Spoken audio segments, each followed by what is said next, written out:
I remember the feeling clearly. It was as if time had stopped, as if the air around me had become denser, thicker, more sacred. It wasn't fear. Not in that first moment. It was a strange, almost respectful silence, as if heaven was waiting, and it was there, in the middle of my sermon, in front of a packed hall, that something impossible happened. I died. Yes, I died. But not the way the movies show it, with flashing lights and angels playing harps. It happened straight away, without warning. Without poetry. A sharp break between what I believed about God and what God really is. I was preaching with power, talking about holiness, about purity, about how God rejects the lukewarm, but that night, the pulpit became an altar of judgment, and the judgment was for me. My body ached first, a pressure in my chest, a crack of pain that shot up like an electric wire, and then the flash. I fell. The sisters screamed. Some ran, others prayed, but I was no longer there.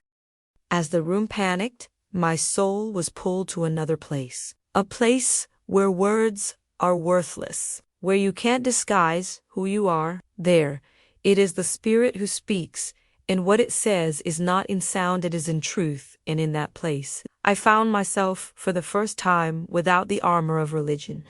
Before that, if someone had asked me who I was, I would have proudly answered Elnisi Kella, 59 years old, widow, mother of a daughter who has been estranged from the church, and an evangelist for more than 3 decades. And I would say it with my head held high.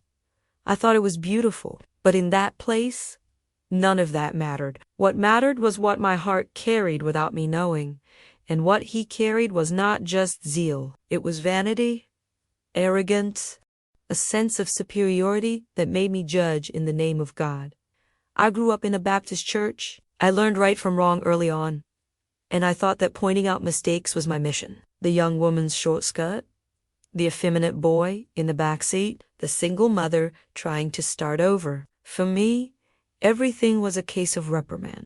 I used verses like a knife. And worse, I was proud of it. I thought I was watching over the sanctity of the church. But there, outside the body, I began to understand that holiness without compassion becomes just pride in the name of faith. I looked down and saw my body. A woman was trying to revive me, another was crying and screaming for help, and I, floating above the scene, felt divided. On one side, confusion. Is this how it ends? On the other, an absurd peace. A peace that spoke without saying anything. A presence began to pull me.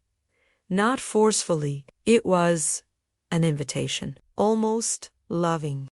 As if to say, the time has come to see what you never wanted to see. And I went, because in that place, no one can resist. The soul knows when it's time to listen. The further I moved away from the room, the more I felt like I was entering a dimension where nothing that made me feel safe existed. There was no Bible in my hand. There was no pulpit. There was no microphone. Just me, my spirit, and the raw truth that ran through me like fire. And there I began to remember everything. Not with nostalgia, but with shame. Images came like arrows, the fiery sermons, the harsh sentences, the wounded faces, the sister who cried in the bathroom, the young man who never came back, the daughter who was told it was a shame to be pregnant. I said I did it for love. But then I understood. You used my name, but you didn't use my heart. This sentence was not said. It was felt like a sentence engraved inside the soul, and it hurt more than any correction. And then came the moment I will never forget. The light around changed. The density of the air grew stronger. It wasn't fear, it was reverence. It was as if the universe held its breath, and without warning, he was there. I saw no face, I saw no throne. There was no music. He was just there. Jesus, but not the Jesus of the paintings, nor the one of the sermons. He was more, he was everything. And at the same time, he was alone. He didn't need to look at me. His presence already exposed me. And there, on his knees, without a body, I knew I didn't know the gospel. I knew religion. And now I stood before the author of grace, naked of arguments and full of guilt that I myself never wanted to see. I couldn't hide, not even in thought. It was as if every memory now had sound, smell, and pain. But not the pain I felt, the pain I caused. I saw a young woman cry in secret because I told her she was rebelling. I saw a young man leave the church with his shoulders slumped after hearing my sermon against bad company. I saw my own daughter sitting on the steps, listening to me tell her she was a scandal to the gospel. Everything came back, but not as a memory. It was as if I was reliving it, scene by scene, through the eyes of someone who suffered. There was no defense there, only revelation.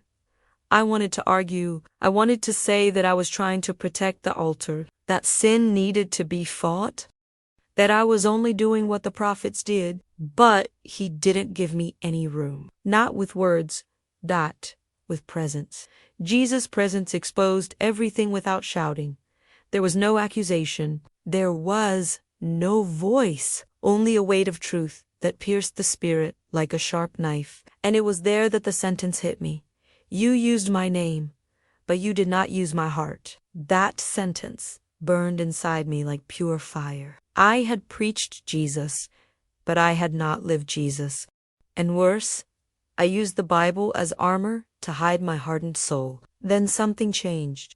Images began to appear all around us, as if I were inside my own story. Only now it wasn't a narrative I controlled. It was a mirror, a painful reflection of what I had become.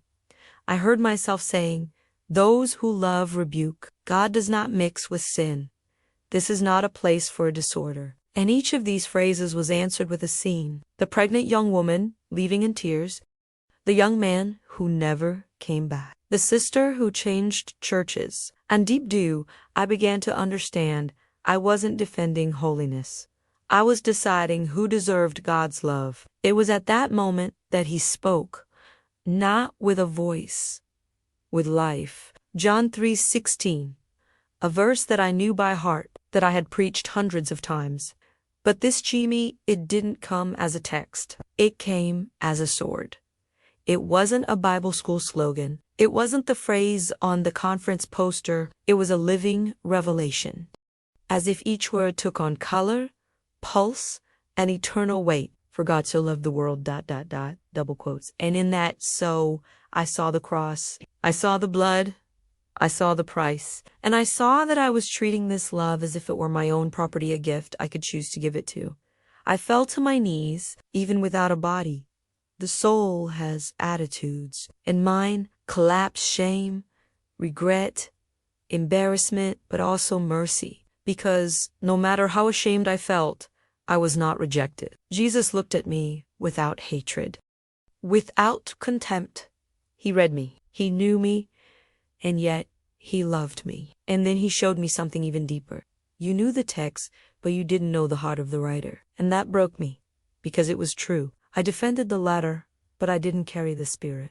And that cost me dearly, for me and for many around me. There I understood that the gospel I preached did not heal. It hurts, because it was made of rules, but not of redemption. Of law, but not of grace. I thought I was saving, but I was pushing people away. The Bible that I used as a shield became a mirror, and it showed me that the biggest mistake was not being harsh, it was being insensitive. And what he said to me next sealed it all. You were not called to protect the gospel. You were called to live the gospel. And living the gospel is allowing it to break you inside. Only then can he rebuild you. And at that moment, I knew either I would come back different or I would not come back alive. When you truly see Jesus, all excuses disappear. Not because he shouts, but because his presence exposes. And that's exactly what happened to me. There was no throne. There were no multitudes of angels. There was only him. And he was everything. He didn't accuse me. But I saw myself, and that was enough to make me fall apart. Every harsh sentence I said, every cold gesture I zealously disguised, every time I used the Bible to hurt instead of heal, all of that was alive now. Not as a memory, but as a blatant reality. And there, without a body, without a pulpit, without shields, I was just a naked soul before the truth. He began to show me scenes, one by one, as if my life were a spiritual movie. But it wasn't just visual. I felt what others felt. I cried at the pain I had caused. I trembled at the shame I had caused others. I saw that young woman in the short skirt looking at the floor when I mentioned her in the service. I saw the young man leave the church without looking back. I saw my daughter listening to me tell her she was a disgrace to the gospel, and I felt her heart break. And with each scene, a question burned deep in my soul. Why did you take me away from them? This question did not come with a voice. It came like living fire within the spirit. It was as if Jesus was saying, they were mine. I died for them, and you drove them away with your sharp words. And the worst punishment there was in hearing that it was, understanding that it was true. I had always said I did it out of love, but here it was clear. Much of what I called love was control. Much of what I called zeal was fear. Fear of losing what I had built. Fear of feeling inadequate. Fear of seeing that my theology was wrong. I tried to justify it. I tried to look up verses. I tried to go to the scriptures like I had done my whole life. But Jesus wouldn't argue with me. He only showed me what his heart saw. And what he saw was a woman who had lost herself within the system of religion. I defended doctrine, but I forgot the essential love, not the permissive, weak, cheap love, but the love that restores, that lifts up, that listens before speaking, that welcomes before correcting. I knew all the rules, but I didn't know how to love like he loves. And now I was before him, with nothing to offer, only ruins. It was then that John 3:16 resonated again, but not as a sentence, a living spiritual experience. Each word was a hammer blow and a hug at the same time. For God so loved the world, ... And I, who claimed to know this verse, realized that I had never understood it. It is not just about salvation. It is about surrender. It is about a God who loved before the person deserved it, and who gave his son even though he knew that many would reject him. This verse is not the beginning of the Bible. It is the backbone. Everything revolves around this. Everything is born from this love. And at that moment, Jesus came even closer. And what he showed me next still makes me wake up in the middle of the night with a tight chest and tears in my eyes. He didn't give me a list of corrections. He didn't lecture me. He didn't point out sins. He simply revealed to me the truth that I had hidden even from myself. A truth that said, you didn't understand anything, and yet I still love you. That disarmed me completely, because it was the kind of love that doesn't accuse, but that also doesn't let you stay the same. The kind of love that destroys you from the inside, just to rebuild you the right way. I was kneeling, or prostrated, I don't know for sure, without a body, without time, without a voice, only spirit. And the spirit knows when it's time to be silent. I felt shame, but it wasn't the kind of shame that paralyzes. It was the kind that cleanses, that shows how much we still need to be broken. In the presence of Jesus, there are no excuses. There are no defenses. There is light, and light reveals. He showed me the past, not to condemn me, but to heal me. Each scene was an old wound opening. Not in others, in me. Because now I saw what I never wanted to see. My faith was full of hardness and empty of compassion. I saw the fiery sermons, the tense faces listening to me shout, the people shrinking in their pews, the eyes that looked away.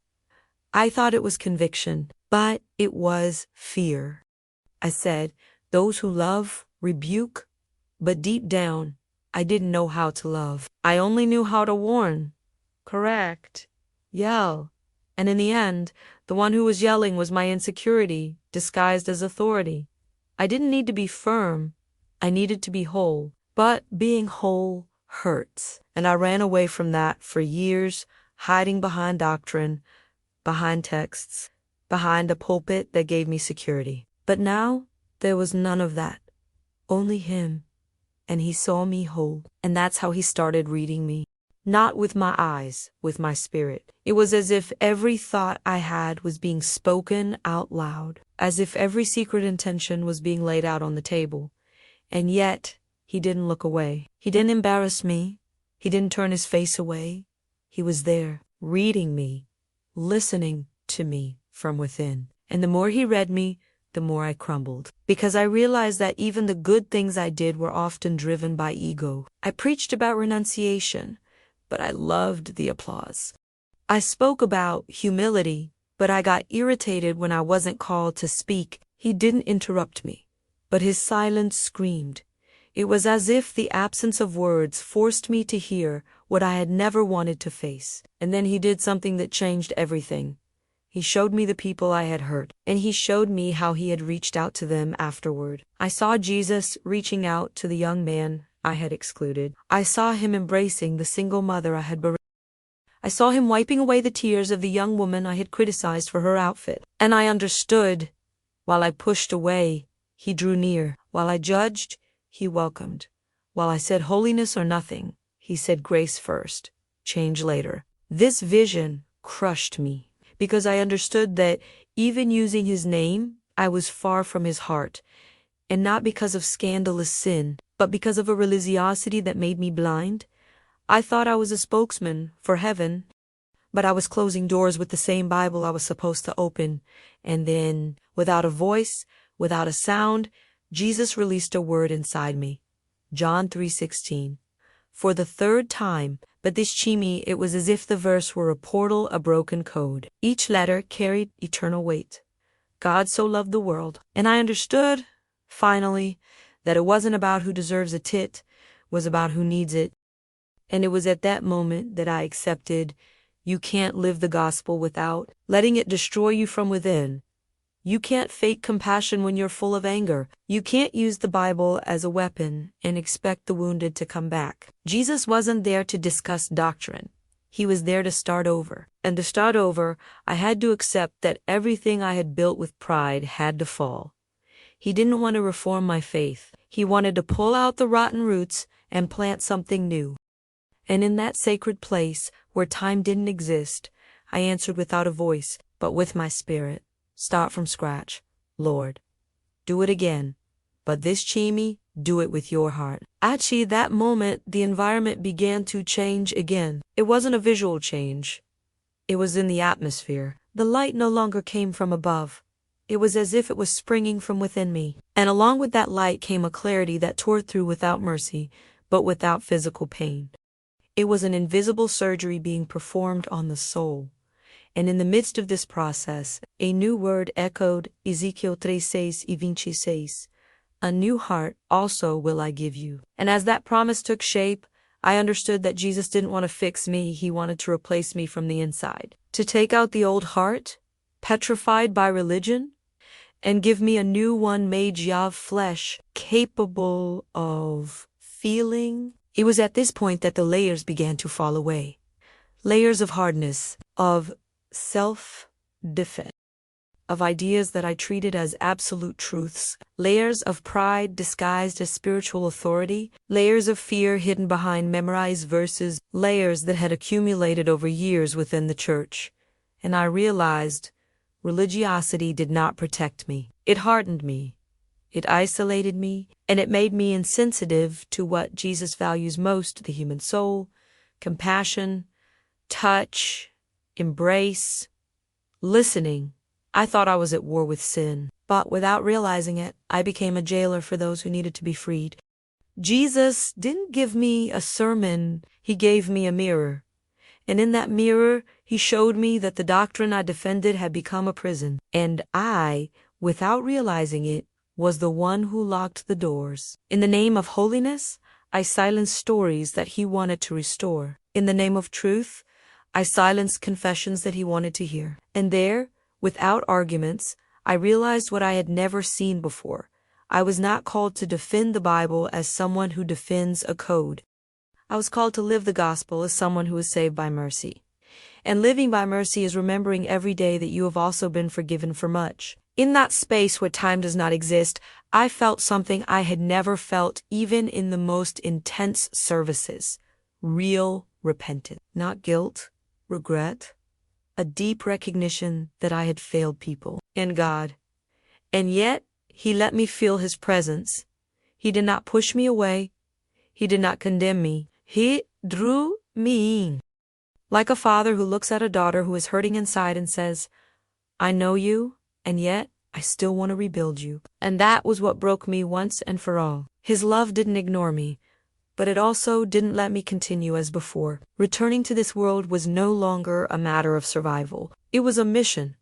That I knew that if I went back, I would never be the same again. The pastor from before had died there. The one who shouted, who imposed, who judged, the one who preached about John 3:16 without understanding, the one who memorized texts but did not know the heart of the one who wrote them, the one who expelled in the name of order but never knelt down to listen to those who fell. That version of me was ripped away, and what was left was someone who wanted to live only one thing: love like Jesus loves. Then I felt a sudden pain, sharp, real, physical. It was like my body was pulling me back. My eyes slowly opened. Everything was white, cold. The hospital lights were blinding me. They were machines, tubes, voices. I'm back, but I'm back different. And I knew, no matter how much the doctors talked about a miracle, no one there knew what had really happened. Only me. Because what Jesus did to me in that place where no one sees was much more than bringing me back to life. He brought me back to the gospel. Di Hiao Juan, the one that transforms first from within and only then through the word. The first thing I felt when I came back was pain. A dense, real pain, as if my own body was rejecting me. The white light of the hospital seemed aggressive. The air was forced in through the tubes. The sound of the machines cut through the silence like a blade. I couldn't speak. I could barely move my fingers. But inside, the scream was different. It wasn't fear. It was weight. The weight of what I saw, of what I understood. And how to explain this? How to translate into human language an experience that tore my soul to its core. I didn't know where to begin. I only knew that I would never again be the woman who entered that hall to preach. In the first few days, I hardly spoke, not because I had no voice, but because I was afraid. Fear of being misunderstood, that they would think I had gone crazy. Fear of telling too much and ruining what was sacred. And also the most real fear, realizing that when I tried to explain, people would only listen with their ears, not with their hearts. I cried at night, not because of the physical pain, but because of the internal chaos. The woman who was reborn in that hospital bed no longer fit into the old pastor's clothes. I no longer knew how to preach in the same way, how to rebuke without betraying what Jesus showed me, how to stand in the pulpit without carrying another voice inside me, his. The doctors said it was a miracle that I had returned to my senses, that the cardiac arrest had been long, that there might be after, but what they didn't know was that the biggest scars weren't in the brain or the heart. They were in the soul, and those don't show up in the tests. My hands were shaking. My speech was slow. I felt like a stranger inside my own body. But the biggest strangeness was spiritual. The presence that surrounded me there continued to shape me here. It was as if the consciousness of eternity was stuck to me. And that ... changes everything. Sisters from the church started visiting me. They came with flowers, praises, declarations of victory. They said, God brought you back because He still has a purpose. And I knew they were right. But they couldn't understand the kind of transformation that had taken place, because what God did to me was not just a miracle. It was a demolition. He didn't heal me. He broke me down and then rebuilt me. And when I tried to talk about it, I saw people's looks change, their expressions darken, the uncomfortable silence of those who don't want to touch the altar they've built. It was as if I was bringing a message that the church didn't want to hear. I started avoiding visitors, not out of bitterness, but because I didn't know where I fit in anymore. Have you ever felt like a stranger in the place where you've lived your whole life? That's what it was. I knew that environment, those voices, those hymns, but everything now had a different sound. It was as if the Spirit was shouting inside me, "It can't be the same anymore." And it was in the midst of this conflict that God began the true teaching. He didn't want me to go back to preaching, at least not in the same way. He wanted me to learn how to live, and living what I saw, what I heard, what I felt, would be the new preaching. It was a nurse who made me break the silence. Simple, calm, attentive. She said that while I was unconscious, I would say strange things with my eyes closed, that my face seemed peaceful. And she asked if I remembered anything. It was there, with my voice still weak and my heart racing, that I began to tell her.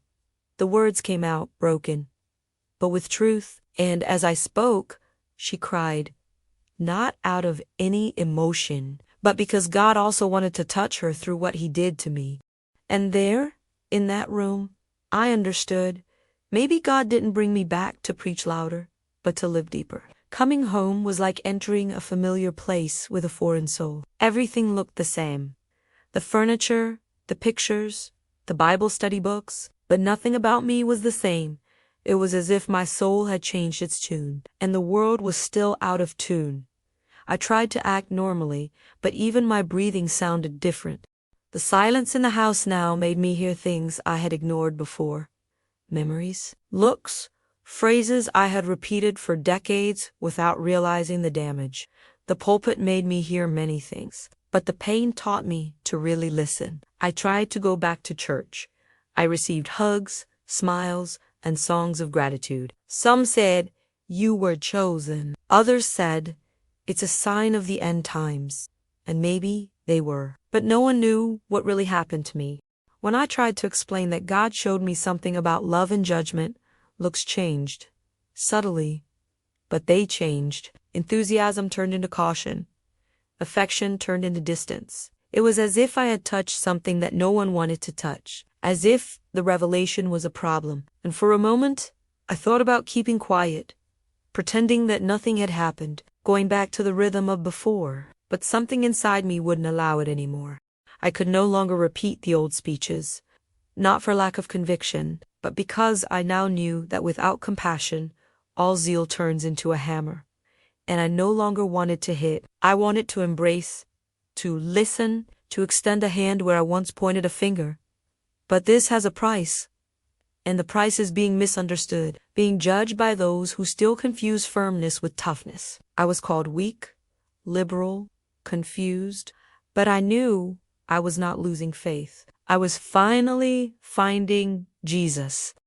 Not the Jesus of ready-made phrases, but the one who sits with sinners, the one who touches the untouchables, the one who knocks down those who think they are strong, only to get back up with gentleness. I spent days in silence until the day I knelt alone in the living room, still weak, still shaking, but willing. And in that prayer, for the first time in years, I didn't ask for anything. I just said, "Use me in your way." And that's when I understood. The calling was no longer to preach with words, it was to preach with presence, with listening, with empathy, with tears, with patience. The pulpit was now the sidewalk, the line at the grocery store, the call with someone who disappeared, the visit to that sister the church forgot. Jesus didn't want to put me in the center. He wanted to put me on the ground. And that's what He started to do. I visited a young woman who got pregnant out of wedlock. Before, I would have told her she needed to fix herself. Now, I just listened. I cried with her. I held her hand. I talked about the son who was born so that she could start over. And in that embrace, I felt Jesus again. Not with lights or visions, but in the simple, in the touch, in the listening, in the space that I gave for grace to operate. I went after a young man that I myself had helped to push away. He received me with distrust, and I didn't bring doctrine. I brought a request for forgiveness. And he cried, not because I argued, but because he saw that something in me had truly changed. That's what John 3:16 has become for me. A way of life. It is not just the opening phrase of an evangelistic sermon. It is the map, the center, the essence. God loved. Period. He did not watch first. He did not charge first. He did not check if it was worthy. He loved. And those who love give. Those who love do not expect merit. They give even knowing that they may be rejected. And it is this love that guides me now, because I understood the gospel was not meant to be it was meant to be lived.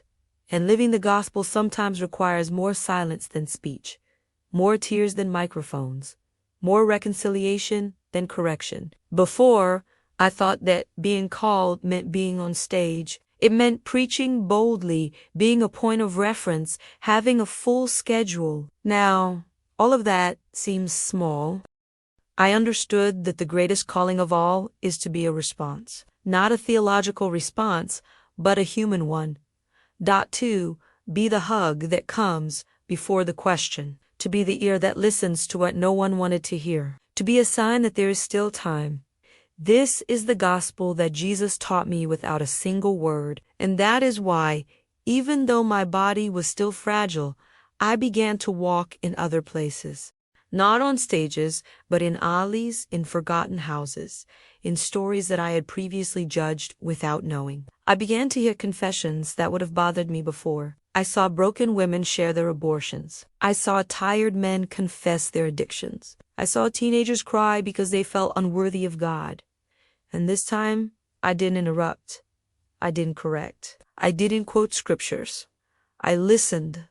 I cried along. I said, I needed to be broken to understand his love.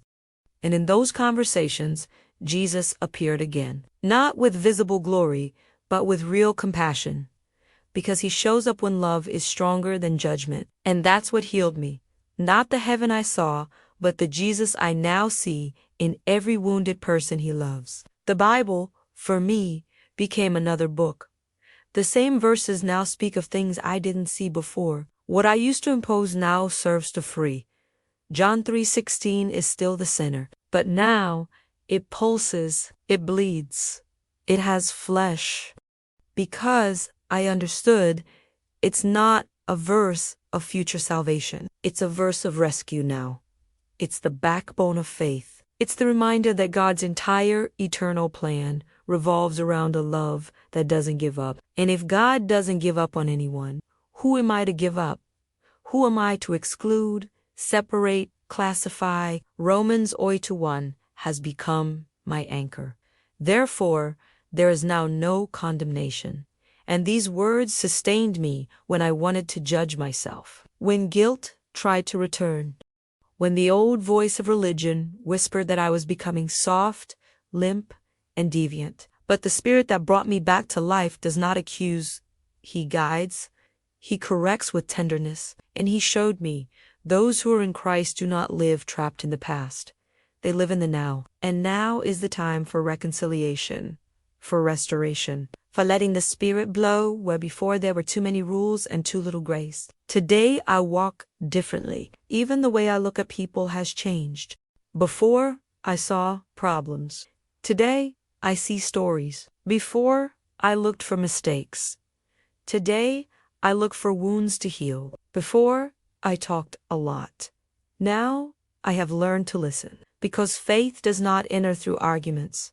It enters through love. And true love, it is not the one that imposes changes. It is what remains even when the change has not yet come.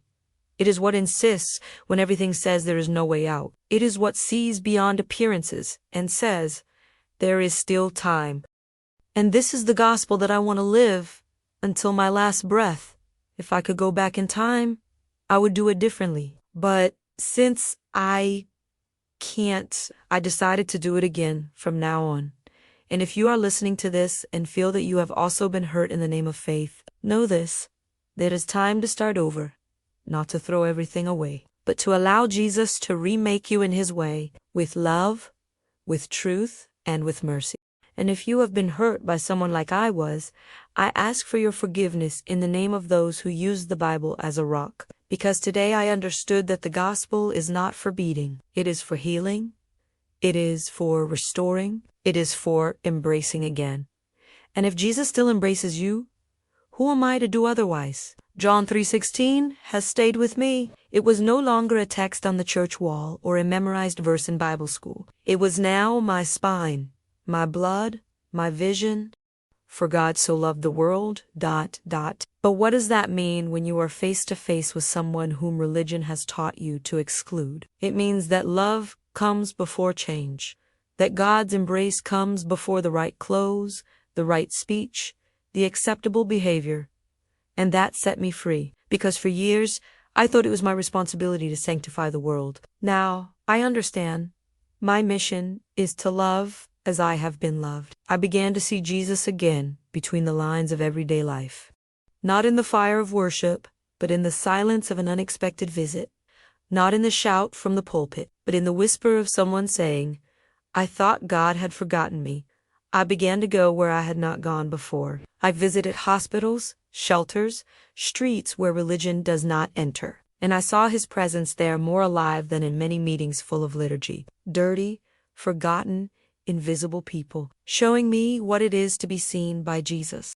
Showing me that the world of John 3:16 includes everyone, without exception, without filter, without spiritual pedigree. I myself, inside, still felt broken. But I discovered that it is from this place that Jesus, because when you know what it is to be restored, you stop wanting to be a judge. You start wanting to be a bridge. I stopped being a pastor in the old format. Today, I feel more like a handkerchief in the hands of the Spirit. He goes where he needs to.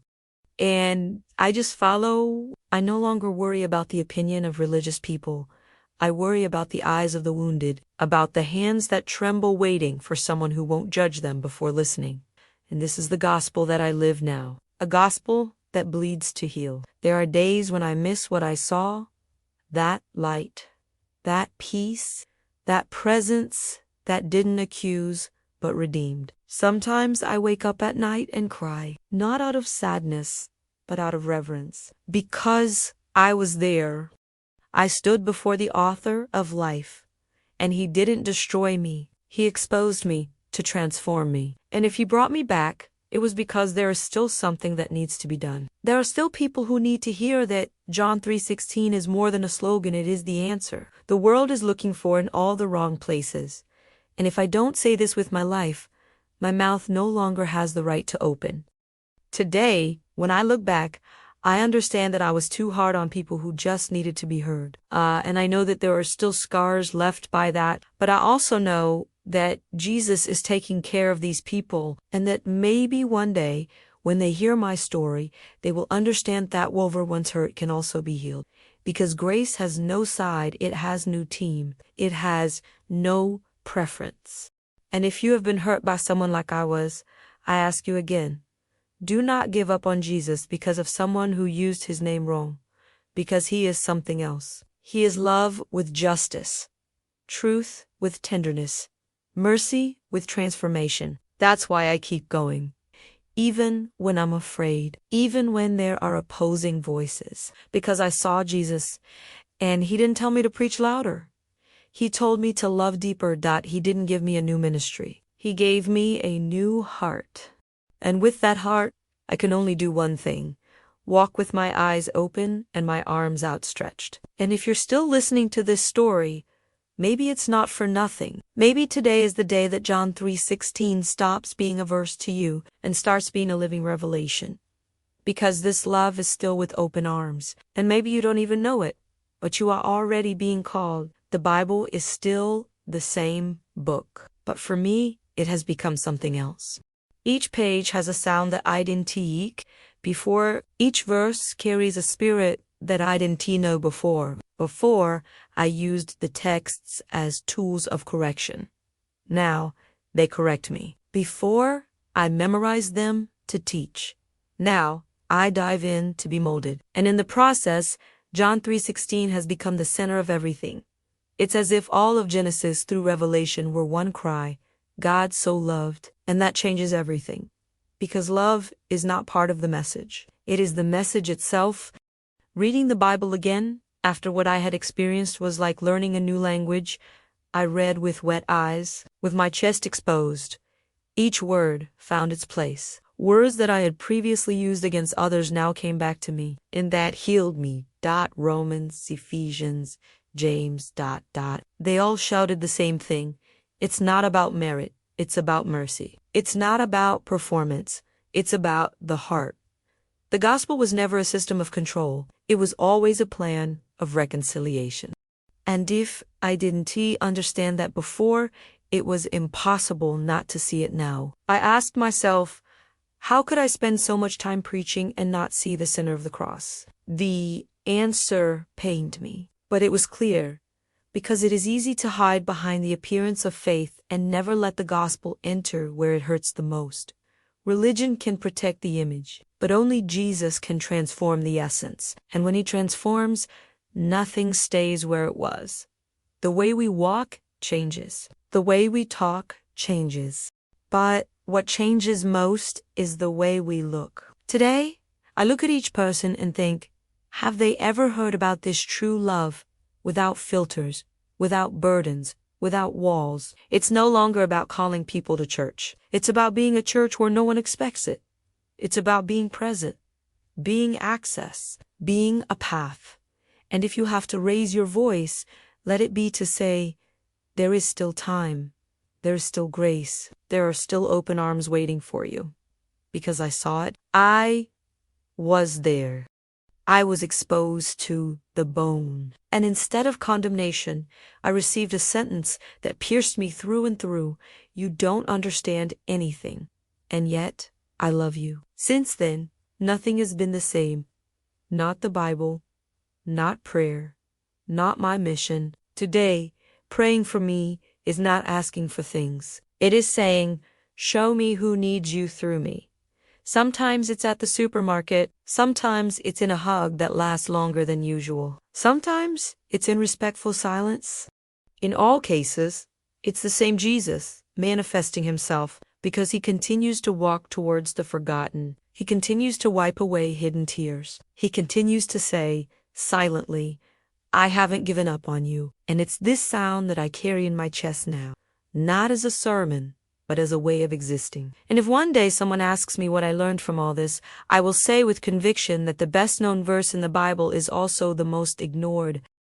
Because if we truly understood him, there wouldn't be so much hatred in churches, so much division among brothers, so much religiosity dressed up as holiness. John 3:16 is the key that unlocks all the doors that we have closed ourselves. And I know this because he showed me, not with words, with presence, with exposure, with healing. And from then on, everything became a mission. I don't preach like I used to. I don't raise my voice. I don't use the microphone as a sword. I don't need to. Today, my preaching comes in the way I listen, in the time I give, in the respect for the silence of those who are still trying to understand what they feel. I discovered that Jesus didn't bring me back to be more eloquent. He brought me back to be more human, more like him. And being like him means letting go of control. It means letting grace pass first. It means being willing to love even when the other person is still in trouble. Some people ask me, do you still believe what you preached? And I calmly answer, I believe more than ever. But now I understand that's truth that sets you free never comes without mercy. That true repentance comes when the soul feels loved, not threatened. That heaven moves not by performance, but by brokenness. And that is not manufactured with liturgy. It happens when someone has the courage to take off the mask and say, I need to be healed. And I was that person. I had the die inside and out to understand the gospel I thought I already knew. I still carry the physical consequences of all that today. My speech is not always firm. My hands sometimes shake. My body still feels it, but it doesn't get in my way. It reminds me. It anchors me. Every limitation forces me to remember that strength doesn't to call me from me. It comes from him. And that the power of testimony is not in perfection. It's in truth. Because what transforms people is not charisma. It's authenticity. It's when you speak with traits, not with rehearsed phrases. And if these traits are now part of me, I've learned to show them without shame. because they were the ones who made me a true disciple. I don't go back to the places where I preached in the same way. I can't. There are pulpits that still call me. But today, before I go up, I ask, does this altar have room for grace? If it doesn't, I stay down there, because the altar that Jesus showed me was the ground. It was the place where the knee was bent. It was the space between judgment and acceptance, where he reached out his hand. And if I can't do that again, reach out without demanding anything, then I prefer silence. Because today, what I fear most is not the other person's mistake. It's my own heart hardening in. And maybe that's why you're here now, listening to all of this. Maybe you have also become hardened. Maybe you think you need to earn God's love. Or maybe you are hurt by the one who said they spoke for him. I understand you, because I have been both. I was the one who hurt and the one who needed to be healed. And that is why I tell you, John 3:16 is not a message for the perfect. It is the key that God uses to reach those who are at the end of their rope. Those who are tired of religion, those who just want to know if there is still a hug waiting on the other side. And it does. This embrace is still open. There is still time. There is still a table set. There is still a cross saying, I died for you, not for the version you show, but for who you are inside, where no one sees. And if everything you have heard so far has touched you in some way, then maybe today is the day you will stop running away. Stop trying to fit in and simply surrender, because that is what Jesus taught me. Whoever truly surrenders will never be the same again, nor does he need to, because when he touches, the old dies, and the new is born. If I had died that day and never come back, this story might never have reached you. But God wanted it differently. And now I understand why. It was not for me to be celebrated as a miracle. It was for my fall to reveal the height of Jesus' love. He didn't bring me back with a new calling. He just made me see what was always there, a single verse that carries everything we need to understand about God. John 3:16. For God so loved the world. That very thing is what destroyed me and remade me. And maybe it's knocking on your door today too. I could have ended that night in a coffin with a broken sermon in a crowd saying that I was faithful to the end. But Jesus knew I was not faithful to him. I was faithful to the image I created of him. And he loved me enough to confront me before my last breath. He showed me that I didn't need more verses in my mouth. I needed the Spirit inside me. That I didn't need more authority. I needed a new heart. And if he gave me the chance to come back, it's because this story isn't just mine, it's yours too. It's for those who need to start over from scratch, without fear, without shame. If you carry religious burdens, if you have ever used the Bible as a shield, if you have ever been the accuser or the accused, if you have ever hurt or been hurt in the name of faith, I want you to know you are still loved. Not with a conditional love, but with that in such a way, the one who doesn't ask where you went wrong, but reaches out to lift you up. The one who doesn't say I told you so, but rather I waited for you. This is the love of John 3:16. It's not poetic, it's surgical. It cuts, yes, but only to remove what's killing you inside. It hurts, but it heals. It exposes, but it restores. Don't wait until everything is resolved to get closer to him. I was on top of an altar with a Bible in my hand and pride in my heart. And yet he found me. He stopped me. He showed me. And then he gave me back a mission to live what I had always preached without living it. And that is what I try to do now, every day. With stumbles, with limitations, but with a new heart, the one he himself gave me. The one that truly feels, the one that listens, the one that embraces, the one that no longer runs away from those who are different. Because now I understand, if John 3:16 is true, then everything changes. If you've made it this far, it's not just because you watched it all the way through, it's because perhaps the Spirit of God wants to remind you of something you've forgotten. Maybe it's love, maybe it's forgiveness, maybe it's just the courage to say, I don't want to live far away anymore. Whatever it is, respond not to me, but to him. Comment below, even if it's just one word.